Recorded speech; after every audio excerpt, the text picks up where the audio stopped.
할렐루야, 주님을 찬양합니다. 우리가 강동 성전에 와서 이제 예배를 드리게 되었습니다.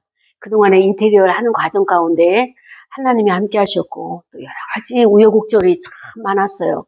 그럼에도 불구하고 하나님이 신실한 일꾼들을 보내주셔가지고 여기까지 이렇게 오게 됐는데 아직 의자도 들어오지 않아서 의자가 이제 6월 9일 날 들어오게 됩니다. 그렇게 되면은 이제 우리가 완전히 완성이 돼서 함께 이제 모든 것이 갖춰진 상태에서 예배를 드리게 되죠. 이 모든 것이 하나님의 은혜고 또 그 하나님께서 우리와 함께 하신다는 이 증거가 얼마나 기쁜 일입니까? 그런데 오늘은 또 성령 강림 주일이에요. 성령 강림 주일. 우리가 기독교는 이 절기가 굉장히 중요하잖아요. 그 절기에 의해서 우리가 사라져 가는 거예요. 그러니까 이 절기를 만드신 분은 하나님이신데 왜 이 절기를 우리에게 주셨을까라고 하는 것을 우리가 알게 되면은 하나님의 사랑이 이렇게 크고 놀랍구나라고 하는 것을 알게 될 거예요. 자, 여러분, 세상은 거대한 힘이 있어요. 그리고 우리 사회는 우리가 이길 수 없는 어떤 그런 넘사벽이 있는 거예요. 넘지 못할 어떤 그런 기류들이 있는 거예요. 그러면 이 세상을 우리가 날마다 실패하고 날마다 이렇게 압제당하고 살아야 되느냐? 그게 아니란 말이죠. 그러면 우리는 이 세상을 이기기 위해서는 어떻게 해야 되겠느냐? 바로 오늘 오시는 성령이 강림하셔서 내가 그 성령님과 함께하게 되면 세상을 이길 수 있는 힘을, 에너지를, 그 파워를 내가 갖게 되는 것이에요. 그래서 하나님이 우리를 준비하신 것이 성령님을 준비하셨습니다. 근데 이 성령님이 오시게 된 것은요, 약속이에요. 예수님이 부활하시고 승천을 하시면서 너희들이 이제 성령이 오실 때까지 이 성에 머물라 이렇게 말씀을 하셨어요. 그래서 제자들은 마가 다락방에서 120 문도들이 거기서 기도하면서 찬양하면서 말씀을 상고하면서 예수님의 말씀을 기억하면서 기다리고 있었어요. 약속을 기다리고 있었어요. 그랬더니 호련히 성령께서 임하셔서 그들의 마음을 감동시켜 주시고 또 언어가 달라지게 하는 거예요.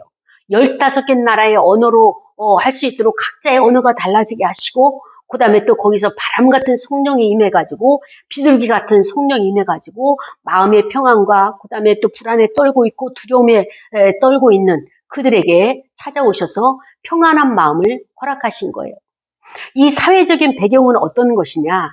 예수 그리스도가 기적과 이적을 행하고 우리의 리더자였잖아요.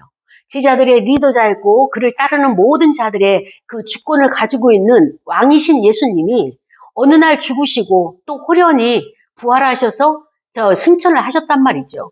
그러고 나니까 이 제자들은 닭 쫓던 개 지붕 쳐다보는 것처럼 그렇게 허망하게 주님을 떠나보내고 나서 마음이 둘 곳이 없는 거예요. 어떻게 살아야 되나 불안하고 또 적들을 내가 반대했던 그 적들이 나를 계속 위협하고 분위기로 정서로 여러 가지 모양으로 압제하니까 두려움도 올라오고 공포의 도가니죠. 그래서 이들은 120문도가 모여들 때도 어떻게 모여들었냐? 몰래 사인을 주면서 그 장소에 모인 거예요. 그래서 내가 올 때 주변을 살펴봤더니 아무도 쫓아오는 자가 없었다. 그러면 너의 그 암호는 뭐냐?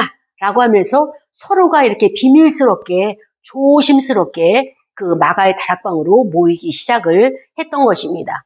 그래서 마가의 다락방에 모여가지고 예수님의 그 약속을 기다리면서 기도하고 찬양하고 말씀을 상고할 때 호련히 성령께서 오신 거예요. 그럼 예수님과 한 약속이 그 약속이 이루어진 것입니까? 이루어지지 않은 것입니까? 예수님은 항상 우리와 약속한 것을 이루어 주시는 거예요. 그래서 오늘 본문은 로마서 6장 16절서부터 23절까지 말씀이에요. 이 본문의 내용이 뭔가 하면은 사람에게는 죄의 종이 있고 의의 종이 있다. 그러면 너는 어디에 속한 종이냐? 이것을 질문하는 거예요. 여러분, 나는 지금 죄의 종입니까? 아니면 의의 종입니까? 라고 하는 것을 우리가 말씀 속에서 찾아가는 시간이 되기를 원합니다. 사도 바울은 그리스도인이 죄의 지배에서 벗어나서 하나님의 종이 되었기 때문에 더 이상 죄가 우리의 주인을 행사하지 못하도록 우리가 하나님의 뜻에 지속적으로 순종할 것을 명령하고 있습니다. 그래서 우리가 죄에 속한 자로서 계속 행실을 갖게 되면 그것은 무엇이냐? 바로 나는 죄의 종노릇하고 있다라고 말하고 있는 것이에요. 자, 그렇다면은 죄의 종은 무엇이고 그 다음에 또 의의 종은 무엇인가? 이것을 우리가 함께 쉽게 우리 풀이를 해보기를 원합니다. 사람에게는 하나님으로부터 우리가 원죄로 인해 가지고 죄가 들어오게 됐어요. 그러면 하나님과 우리는 함께 연합할 수가 없습니다. 그래서 하나님께서 우리를 구원하기 위해서 예수 그리스도를 이 땅에 보내주셨죠. 그러면 우리는 예수 그리스도를 영접했기 때문에 우리는 어떤 사람입니까? 우리는 그리스도의 제자고 그리스도의 사람인 거예요. 자, 그런데 그리스도의 사람이고 그리스도의 제자라고 하는 것은 조건이 있는 거예요. 어떤 조건이냐? 예수를 믿는다고 하는 것은요, 변화를 동반해야 되는 거예요. 변화가 없이 나는 예수를 믿는다. 생활의 변화, 우리가 습관의 변화가 없이 나는 그리스도인이다. 그건 가짜라는 거예요. 자, 그러면 무엇이냐? 내가 예전에 가졌던 옛 성품, 내가 예수를 믿고 예수님을 내가 모신다면은 옛 성품을 버려야 돼요. 그리고 나는 새 성품을 내가 받아야 돼요. 왜냐? 나의 주인이 바뀌었기 때문이에요. 나의 주인이 무엇이냐? 예전에는 내가 악한 것들이 죄가 나의 주인이었다면, 내가 멋모르고 죄를 따라갔다면 이제는 예수님으로 내가 모셔드렸기 때문에 그분이 나의 주인이란 말이죠. 그럼 주인이 바뀌었으면은 주인의 명령에 내가 순종을 해야 되는 거예요. 근데 주인의 명령에 순종이 안 되고 내가 자꾸 갈등이 일어나고 내 마음이 불편하고 힘들다라고 하는 그 요인이 무엇이냐? 요 문제를 우리가 한번 깊게 상고하고 넘어가기를 원합니다. 우리가 생활을 하는 데 있어서 하나님의 뜻대로 살아가는 자는 하나님께서 평탄한 길을 허락하시는 거예요. 하나님께서 복된 길을 허락하시는 거예요. 그리고 하나님께서 우리에게 그 모든 사람으로 하여금 복을 얻을 수 있는, 그래서 푸른 초장을 만나게 하시고 쉴만한 물가를 만날 수 있도록 허락을 하시는 겁니다. 그렇다면은 누군가 나에게 쉴만한 물가가 되어주고 누군가 나에게 푸른 초장을 제공한다면 나 또한 다른 사람에게 푸른 초장을 제공해야 되고 쉴만한 물가를 제공을 해야 되는 것이 내가 살아가야 될 의무가 되는 거예요. 그런 의미를 가지고 나는 이 땅에 보냄을 받았습니다. 그런데 우리의 성품은 어떤 것이냐? 하나님을 아버지라 모시고 예수 그리스도를 내가 나의 새 주인으로 모셨음에도 불구하고 나는 지금 계속적으로 갈등 요인이 무엇이냐? 옛 성품과 새 성품이 갈등하고 있는 거예요. 우리가 영적 전쟁이라고 말하는 것, 날마다 갈등 상태에 있다고 하는 것은 어디냐? 나의 마음에서의 전쟁인 거예요. 사회에서의 전쟁이 아니라 나의 마음속에서 옛 성품과 하나님이 주신 그리스도를 통한 성품, 새 성품이 계속 갈등 관계를 빚고 있는 거예요. 근데 내가 여기서 옛 성품을 선택을 했다. 옛 성품을 내가 그것을 허락을 했다. 그러면은 나는 사회에서 어떻냐? 죄를 따라가게 되는 거예요. 사회에서 그들에게 내가 죄성에 대해서 그들에게 내가 괴로움을 주고 그 다음에 피곤함을 주고 힘겨움을 주게 되는 것은 내 안의 영적 전쟁에서 실패한 거예요. 내가 그리스도의 성품을 가지고 승리를 했다면 그들이 행하는 어떤 것도 그리스도의 눈으로, 그리스도의 마음으로, 그리스도의 인격으로 그들을 바라볼 수 있고 받아들이게 되는 거예요. 근데 나는 왜 예수 그리스도를 주인으로 모신다고 하면서 실질적인 생각이나 나의 습관은 왜 그리스도가 아닌 다른 것으로 살아가려고 이렇게 무던히도 애를 쓰는가? 왜 이렇게 발버둥을 치는가? 이것이 내 안의 딜레마예요. 우리가 우울감에 빠진 사람, 갱년기에 무기력증에 빠진 사람, 그런 사람들은 이 무기력증을 왜 벗어나지 못할까 안타까움이 있는데요. 우리도 죄에 대해서는 무기력증에 빠져 있어요. 불감증에 빠져 있어요. 왜 우리가 과감하게 이걸 버리지 못합니까? 이것이 나에게 인생에 있어서 파괴를 가져오고 실패를 가져오고 마지막에는 멸망의 사망의 길로 날 이끌어가는 거 뻔히 알면서 내 안에는 항상 갈등 상태예요. 옛 성품과 새 성품이 갈등을 빚고 있는 거예요. 너가 주인을 바꿨으면 주인의 명령에 따라야지. 알고 있어요. 생각은 알고 있어요. 그리고 또 지식도 알고 있어요. 그러나 나의 습관은 그것을 못 버리고 있는 거예요. 옛 것을 못 버리고 있는 거예요. 그 미혹이 대단한 거예요. 자, 여러분, 예수님이 우리에게 오셔서 해준 건 무엇이냐? 죄로부터 해방을 시켜주신 거예요. 죄로부터 해방을 시켜주셨다는 것은 어떤 의미를 가지고 있느냐? 예수님은요, 우리에게 죄가 너희에게 힘을 쓰지 못한다. 결코 죄가 너희를 다스리지 못한다. 죄가 너희를 끌고 사망으로 가지 못한다. 왜냐? 내가 죄에서 모든 결박을 끊고 너희를 건져냈기 때문에, 대가를 지불했기 때문에 나의 말을 믿어라, 나의 말을 들어라, 그리고 나의 명령을 따르라, 이렇게 말씀을 해주고 계시는 거예요. 그랬을 때 우리는 아멘, 예수님 감사합니다, 나를 구원해 주셔서 감사합니다, 이렇게 고백을 하고 감사를 하지만 또 뒤돌아서는 어때요? 나의 고요한 시간에 이 옛 습관이 나를 또 미혹을 하는 거예요. 미혹을 하면서 은밀하게 나를 유혹을 하는 것입니다. 그 유혹을 따라가게 되면 어떻게 되느냐? 그때부터 나의 마음은 전쟁터가 되는 거예요. 그러면 나의 마음에서 전쟁터에서 이기지 못한다면, 승리하지 못한다면 사회에서 만나는 모든 것들이 다 실패해요. 실패할 수밖에 없어요. 이 전쟁에서 졌기 때문에 사회는 현상이기 때문에 그 현상을 내가 자꾸 잡으려고 하고 그 현상을 내가 압제하려고 하고 그것을 내가 이기려고 한다는 것은 이런 거예요. 썩은 열매, 먹지 못할 열매를 계속 열심히 따는 거에 불과한 거예요. 여기에 오물이 있고 여기에 냄새나는 어떤 물체가 있는데 이거를 치워야 되는데 이거를 치우지 않냐고 파리채를 들고 파리를 한 마리 잡았다, 두 마리 잡았다, 세 마리 잡았다. 이거 하등의 소용도 없어요. 잡으면 뭐합니까? 더 많은 파리떼들이 오는데 그것과 똑같은 거예요. 헛수고를 하고 있는 거예요. 헛된 수고를 하고 있는 거예요. 그러니까 내가 이길 곳은, 내가 승리할 곳은 어디냐? 마음밭이에요. 마음의 전쟁터에서 내가 여기서 이겨야지 사회에서 그 열매가, 승리의 열매가 오게 되는 것입니다.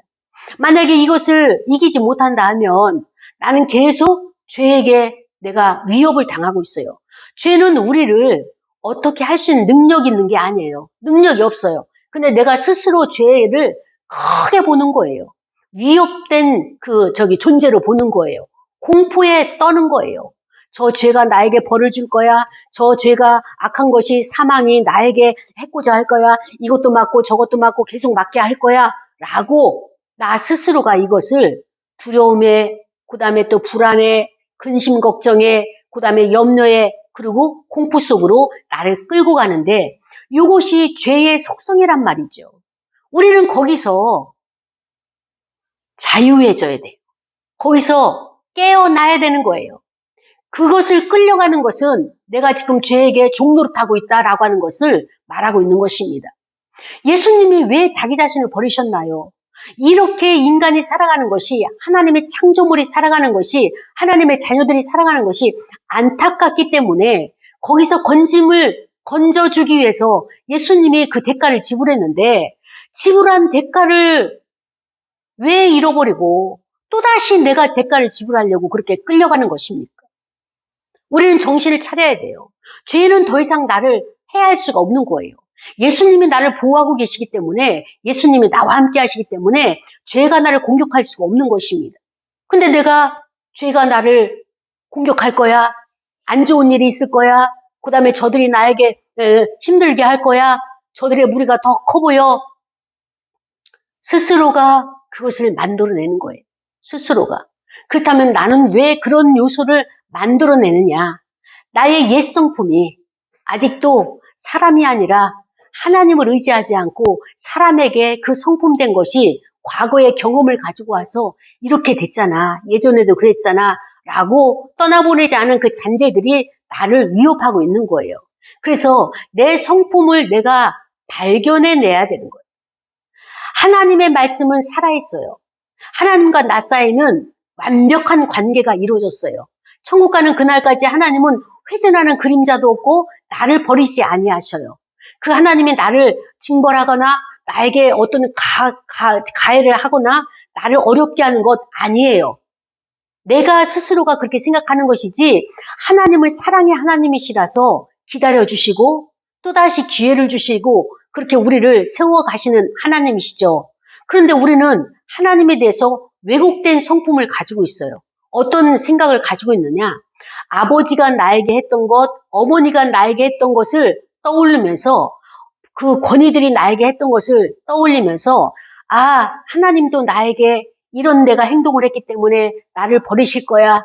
하나님도 나에게 이런 내가 생각을 했고 사람들에게 가혹하게 했기 때문에 하나님도 나를 이렇게 멀리 하실 거야. 라고 하는 것은 악한 원수마귀가 심어놓은 생각이라는 것을, 씨앗이라는 것을 우리가 이걸 과감하게 잘라버려야 되는 것입니다. 그래서 우리는 지금 천국 가는 그날까지 싸워야 될 것은 무엇이냐? 나의 옛 성품과의 싸움이에요. 왜냐하면 죄는 끊임없이 나의 옛 성품을 가지고 예전에 안 좋았던 행실들, 그 다음에 예전에 말씀대로 살지 못했던 그런 것들을 자꾸 까발리는 거예요. 너 이랬잖아. 너 이랬잖아. 너 이거 부끄럽지도 않니? 그리고 너 거룩한 척 하지 마. 너 지금 변화됐다고? 변화되긴 뭐가 변화돼? 생각도 변화되지 않고 사람들이 보지 않을 땐 옛 것 똑같이 하면서 변화되긴 뭘 변화돼? 사람 앞에서 외식하지 마. 라고 하면서 나에게 끊임없이 검사처럼 나의 것을 자꾸 지적을 해야 되는 것이 바로 죄의 속성이라는 거예요. 그래서 죄라고 하는 것은 신이라고 하는 영혼인데 죄는 원죄가 있어요. 하나님이 우리를 창조하시고 아담과 그 하와로부터 내려오는 그 원죄가 있는 반면에 또 어떤 것이 있느냐? 신스라고 하는 죄들이 있어요. 악행들이 있어요. 이것은 행동을 요하는 건데 신으로부터, 죄로부터 행동이 나오게 되면 그 행동이 나의 생활 가운데서 나타나는 행동들이 나를 그렇게 두렵게 만든다는 것을 예수님이 말씀해주고 있는 것입니다. 그래서 우리의 열매는 어떤 열매를 맺기를 원하느냐? 그 선한 열매, 그 풍성한 열매, 그 다음에 극상품에 달하는 그런 포도 송이를 우리가 열매를 맺기를 원한다면, 과일 광주리를 만들기를 원한다면 내 안의 전쟁으로부터 내가 승리를 해야 되는 거예요. 밖에 보여지는 것은 공포지만 이건 아무것도 아닌 거예요. 내 안의 것을 다스리게 되면 바로 그것은 공포가 아니라 바라보는 시각이 관점이 달라지게 되는 것을 알게 되는 것입니다. 사랑하는 여러분, 우리 사회는 너무나 많은 것을 우리에게 요구하고 있어요. 그래서 우리는 이 사회 가운데서 살아가기 위해서는 어떻게 해야 되느냐? 예수님이 보내주신 그 성령 하나님을 내가 모시고 살아가게 되면 그 성령 하나님이 나에게 파워를 주시는 거예요. 성령님이 나에게 동행하시게 되면 악한 원수가 한 길로 왔다가 7길로 도망을 가게 되는 것이에요. 그렇기 때문에 예수님이 우리를 세상 가운데 내버려 두지 아니하시고 그냥 너희들이 알아서 살아가라 이렇게 말씀하지 아니하시고 나는 떠나지만 더 큰 성령의 역사로 각자에게 합당한 성령의 역사로 붙여주시는 거예요. 만나게 하시는 거예요. 그래서 우리의 능력을 예수님이 뭐라고 말씀하셨는가 하면 나는 갈릴리와 유대 땅에서 복음을 전하는 것에 제한된 구역에서 복음을 전하는 것을 그쳤지만 12 제자를 세우는 것이 그쳤지만 너희는 이제 성령과 연합하여서 전 세계를 향해서 나가기를 원한다라고 이렇게 우리에게 말씀해 주셨습니다. 그래서 이러한 것을 어떤 분은 이렇게 표현했어요. 예수님은 동네 축구를 하셨지만 우리는 세계 월드컵을 해야 될 그릇으로 하나님께서 우리를 빚어주셨고 이 땅에 사명으로 보내주셨다라고 이렇게 표현하는 것을 보게 되는 것입니다. 그렇습니다. 우리는 성령 강림주의를 하나님께서 우리에게 허락하셨어요. 보내주셨어요. 왜? 우리가 세상에서 너무나 힘들게 살아가는 것을 알고 있잖아요. 우리가 사는 사회는요. 정말로 일주일 내내 열심히 일을 해야지만이 그나마 생계를 유지할 수 있는 그런 일용할 양식을 얻을 수밖에 없는 이 사회 구조란 말이죠. 그리고 또 우리의 열심히 일하다 보니까 어떻습니까? 몸도 마음도 상한 거예요. 왜 상하느냐? 바로 우리가 자꾸 갈등 가운데서 부딪히기 때문에 상한 거예요. 여러분, 하나님과 나와의 관계는 아까도 말씀드렸지만 변치 않는 거예요. 회전하는 그림자도 없어요. 하나님이 나를 버리지 않으셔요. 끝까지 사랑합니다. 근데 문제는 뭐냐면은 이웃과 나와의 갈등과 충돌이 문제라는 거예요. 이 문제를 어떻게 해결할 것이냐? 이웃과 나와의 갈등하는 문제, 충돌하는 문제, 여기에는 이권에 대한 문제도 있고요, 자기 영역에 대한 문제도 있고요, 또 욕망에 대한 문제도 있고요, 또 여러 가지로 불공평한 사회에서의 기준도 있고요, 여러 가지 요인들이 있죠. 그런데 이것을 한꺼번에 잡을 수 있는 방법이 있어요. 그것은 무엇이냐? 바로 내가 나와의 관계를, 이 문제를 점검을 해야 되는 것이에요. 여러분, 아무리 사회에서 내가 문제를 해결하려고 그 사람 쫓아다니고 그 사람을 또 이렇게 내가 하는 것에 있어서는 도움이 안 돼요. 왜냐면은 온 우주가 어디에 있느냐? 나의 마음속에 있어요. 내 마음속에는 소우주가 있지만 하나님의 모든 원리가 이 안에 다 담겨져 있어요. 우리는 하나님의 원리대로 살아가야 돼요. 대한민국에는 4계절이 있습니다. 이 4계절은 봄, 여름, 가을, 겨울. 이거는요, 원리고 원칙이고 규칙이에요. 이것을 깨트릴 수가 없어요. 하나님이 창조하셨을 때 질서를 그렇게 만드신 거예요. 우리는 지침이나 그다음에 교리나 이런 것들을, 규칙이나 규율이나 이런 것들은 쉽게 바꿔지지가 않습니다. 그런데 우리는 어떻습니까? 하나님의 천지 창조의 질서 가운데 살아가도록 만드셨거든요. 그런데 우리가 그것을 자꾸 충돌하는 이유는 뭐냐면 내가 그 질서를 인정하지 않거나 내가 그 규칙을 따르지 않을 때에 충돌이 일어나는 거예요. 어떻게 보면은 내가 잘못 생각하는 왜곡도 있는 거예요.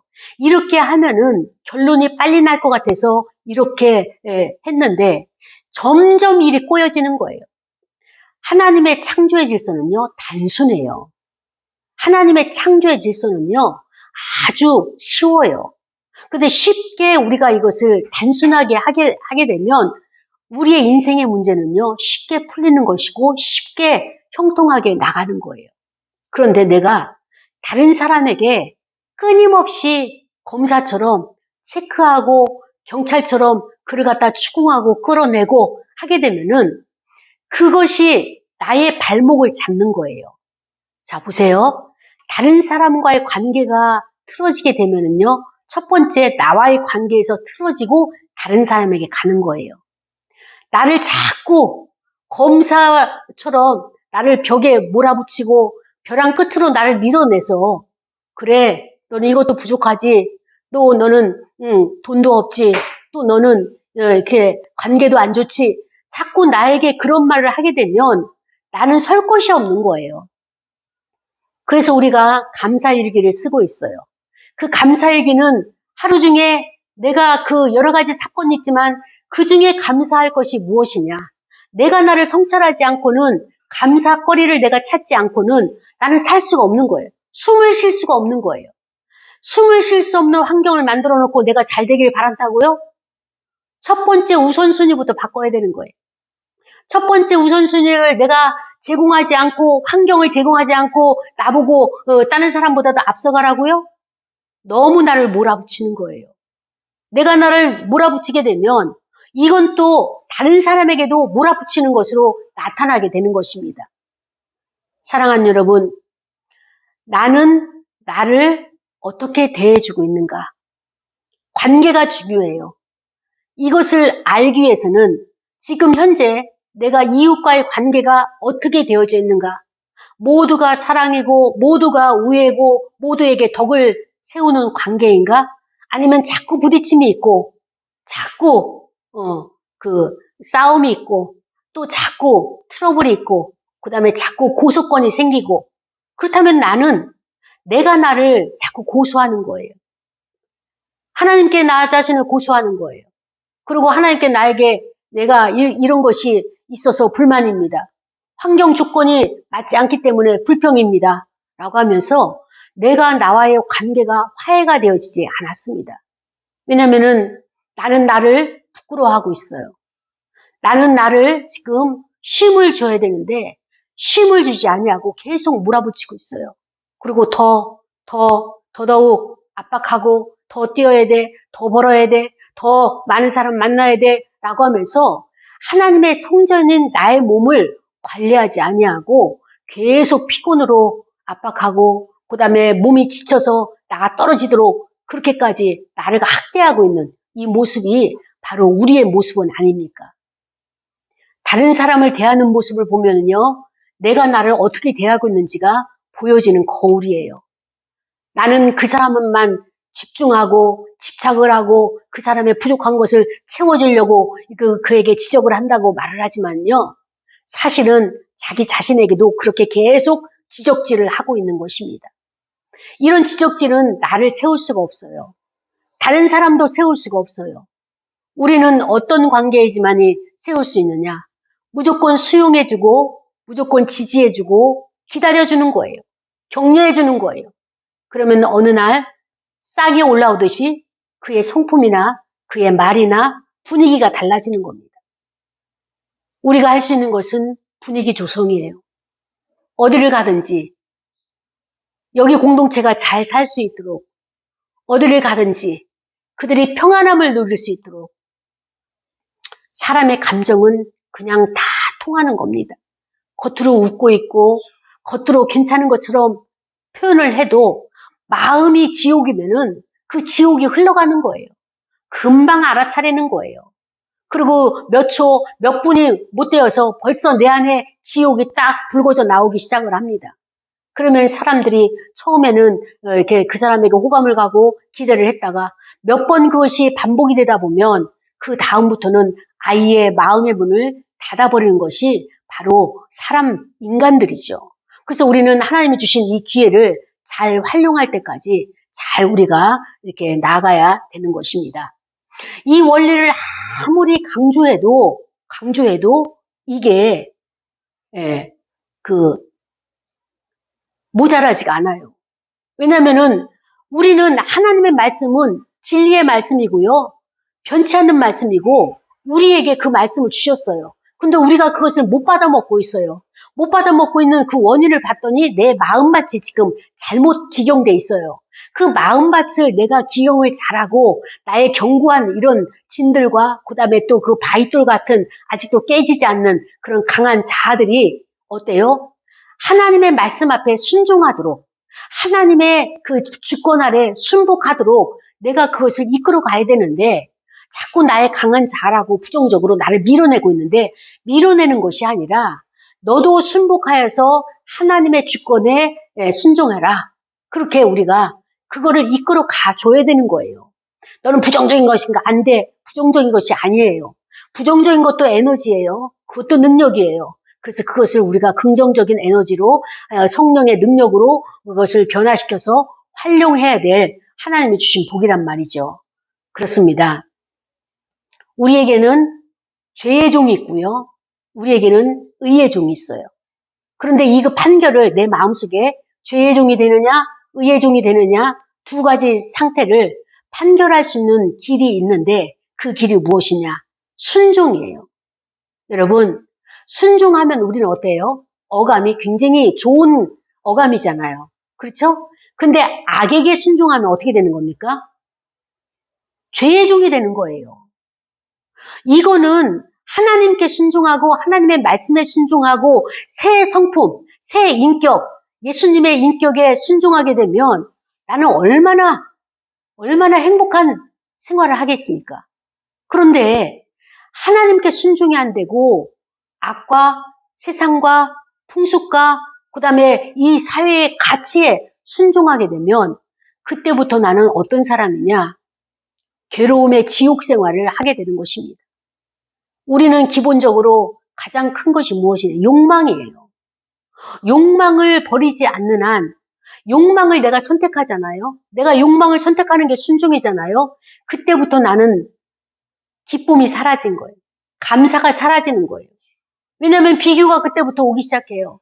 저 사람은 한 달에 얼마를 버는데, 저 사람은 나보다도 좋은 차를 타는데, 저 사람은 나보다도 좋은 집에 살고 있는데, 저 사람은 나보다도 좋은 관계들이, 인프라가 많이 있는데, 이런 모든 것들을 하다 보면은 우리가 기쁨이 사라지고 감사가 사라지고 그때부터는 시기와 질투와 짜증과 불평과 불만과 이런 것들이 한 소대로 나에게 몰려오게 되는 것입니다.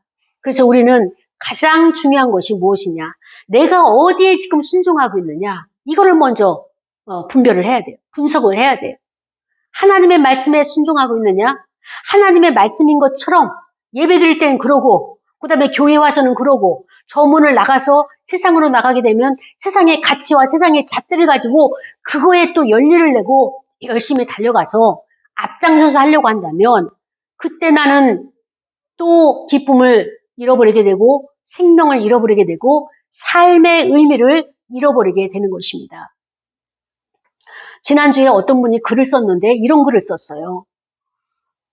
요즘 젊은이들이 삶을 포기를 많이 한다는 거예요. 삶의 포기를 많이 하는데 한번 이렇게 자살을 시도했던 사람은 끝내는 그 자살로 마감을 하더라 라고 하는 그 글을 썼어요. 그걸 보면서 악한 원수마귀가 우리를 죄의 종을 만드는 거예요. 죄의 종이라고 하는 것은 다른 말로 현대어로 말한다면 이거예요. 중독이에요. 중독. 내가 거기에 집착하고 여러분 술과 담배와 마약과 약물에만 집착하는 것이 아니라 관계에도 집착이 되고요. 그 다음에 또 이권에도 집착이 되고요. 그 집착의 원인이 욕심이고 욕망이잖아요. 내가 이 욕심을 내려놓고 욕망을 내려놓지 않는다면 나는 마음의 평안을 얻을 수가 없어요. 예수님이 부활하시고 난 이후에 제자들을 찾아다니면서 처음부터 끝까지 말씀하시는 것이 너희는 마음의 평안을 가지라. 하나님을 믿으니 또 나를 믿으라 라고 말씀하시면서 너희에게 평안이 있느냐? 라고 방문을 하셨어요. 그 이야기는 뭐냐면은 그 시대에 살아가는 사람들도 현실이 너무 어렵고 힘들기 때문에 그렇게 불안에 쌓여 있잖아요.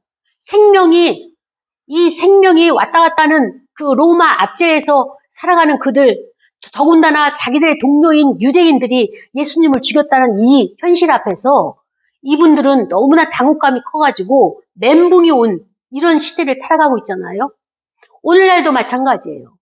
악한 원수마귀는 그때나 지금이나 말할 수 없이 사회를 혼란하게 만들고 내가 믿었던 그들이 나를 등을 치고 뒤통수를 치고 나를 배반하는 것을 비일비재하는 것을 보면서 그렇습니다. 악한 원수마귀는 우리에게 이런 것을 계속 환경을 만들 거예요. 그런데 여기서 이길 수 있는 것은 무엇이냐? 내 마음속에서 내가 예수님을 만나고 내 마음속에서 내가 예수님 지금 올라오는 나의 감정이 예수님의 성품인가요? 하나님이 주신 성품인가요? 아니면 하나님이 주신 성품이 아니라면 나 이것을 버릴 수 있도록 도와주옵소서. 나의 연약함을 깨닫게 도와주시옵소서라고 우리가 간구해야 되는 것입니다. 사랑하는 여러분, 이 사회는 어떤 사회냐? 완벽주의, 강박 있는 사람은요, 굉장히 자기가 꼼꼼하고 열심히 철두철미하게 일을 잘합니다. 엘리트들이 이 강박, 완벽주의가 많죠. 제가 이렇게 쭉 보게 되면 우리 교계에서도 목사님들이 여기에 다 속해 있는 분이에요. 목사님들 보면은 완벽주의와 강박들이 다 가지고 계시는 기질들이에요. 그럴 때 내가 무엇을 보느냐면은 저분 실수할 거다. 강박주의, 그 다음에 완벽주의, 강박 있는 사람들은요 꼭 실수를 해요. 왜 실수를 하느냐? 인간은 완벽하지 않거든요. 저도 이 강박과 완벽주의 때문에 너무나 많은 대가를 치렀어요. 아무리 노력을 하고 아무리 열심을 내도 꼭 실수가 나오는 거예요. 그래서 제가 이 문제를, 나 자신의 문제를 계속 분석하고 나의 그 가장 아래 하위 계층에 있는 나를 보면서 나를 인정했어요. 나는 연약한 자구나. 나는 부족함이 많은 자구나. 하나님 앞에서 부족하지만 또 사람 앞에서도 부족하고, 예전에는 나는 안 부족하고 저 사람들만 제 실수가 있다고 저 사람들만 내가 잣대를 가지고 계속 검사처럼 지적을 하고 그 다음에 그들을 끌어냈는데 결국 그 모습이 나의 모습이라서 내가 괴로웠던 거예요. 내가. 그래서 그 이후부터 내가 하나님 앞에 기도해요. 하나님, 부족합니다. 인정합니다. 인정하는 단계부터 이 문제가 풀어지는 시작이 되는 것입니다. 그래서 나를 인정하고, 그래, 나를 용납하자. 실수한 나를 용납하자. 나 부족함이 많은 나를 용납하자. 그래서 나를 끌어안아주고, 그래, 창피당해서 힘들었지. 그러나 사람은 다 누구나 이렇게 실수를 하고 창피를 당하는 거란다. 거기에 너무 수치심 갖지 말고 다시 한번 또 해보자. 그리고 다시 한번 내가 손잡아 줄게. 나는 널 떠나지 않을 거야 라고 하면서 격려해주고 지지해주고 내가 수용을 하면서 이렇게 그 이후부터 내가 나를 용납하니까요. 다른 사람 지적을 안 하게 되는 거예요.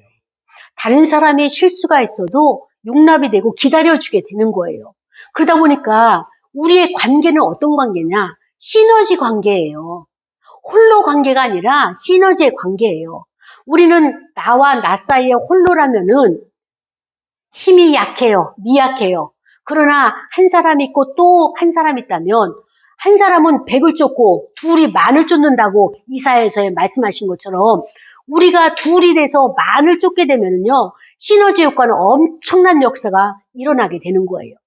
성령의 역사는요 2 곱하기 2는 4가 아니라 기하급수적으로 역사하는 성령의 역사하심이 있습니다. 이제 우리는 성전도 이전했고 이제 임재교회는 성령 충만을 우리가 간구하고 우리가 부르짖고 성령의 역사하심을 우리가 기도를 해야 되는 것입니다. 성령이 우리에게 주시는 것 중에 무엇이 있느냐? 지혜를 주시는 거예요. 무슨 일이 생기면 이 문제를 어떻게 풀 것이냐? 지혜를 주시고요. 그 분야에 있어서 자기의 분야에 있어서 지식의 은사도 주시는 거예요. 지식적으로도 부족할 때 성령께서 주시고요. 그리고 또 성령께서 우리에게 주시는 것이 무엇이냐? 믿음이에요. 믿음은 내가 하나님을 믿는 게 아니에요. 하나님이 나에게 주신 선물이에요. 선물은 성령을 통하여서 믿음으로 나에게 오는 것이에요. 이런 것이 성령 안에 다 있는 은사들인 것입니다. 사랑하는 여러분, 우리는 성령을 의지해야 됩니다. 성령을 의지하지 않고는 이 시대를 살아갈 수가 없어요. 악한 원수 마귀는 끊임없이 모든 자원을 다 끌어들여가지고 자기들이 과학을 통하여서 의학을 통하여서 하나님의 나라를 파괴하려고 하고 믿음의 사람들을 자꾸만 이렇게 괴롭히는데 질병을 주잖아요. 바이러스를 주잖아요. 암이 왜 이렇게 많습니까? 한 짓걸로 암이에요, 전부 다. 그런 것들이 악한 원수들이 다 이게 포진해 놓는 것인데 여기서 이길 수 있는 것은 우리가 성령 충만을 받아야 되는 거예요. 성령의 기름 부음을 받아야 되는 것입니다. 성령이 나와 동행해 주셔야지만이 우리가 이 세상을 이길 수 있고 나의 맡은 임무를 잘 감당할 수 있게 되는 것입니다. 그래서 오늘은 이 말씀을 통하여서 하나님께서 우리에게 주신 것이 무엇이냐? 예수 그리스도가 나의 새 주인으로 내가 모셨다면 나의 성품도 이제 바뀌어야 돼요. 옛 성품을 그리워하지 마시고 이제 새 성품으로 바꿔지는, 새 그릇으로 바꿔지는, 새 피조물이 되는, 그래서 새 인격이 만들어지는 저와 여러분이 되기를 축복합니다. 우리 시간에 말씀을 생각하면서 다 같이 통성으로 기도하겠습니다. 하나님, 참으로 하나님께서 나를 위해서 준비하신 그 모든 일들을 감당할 수 있도록 나에게 성령의 충만을 달라고 통성으로 기도하고 헌금 드리시겠습니다. 하나님 아버지 감사합니다. 연약하고 부족한 저희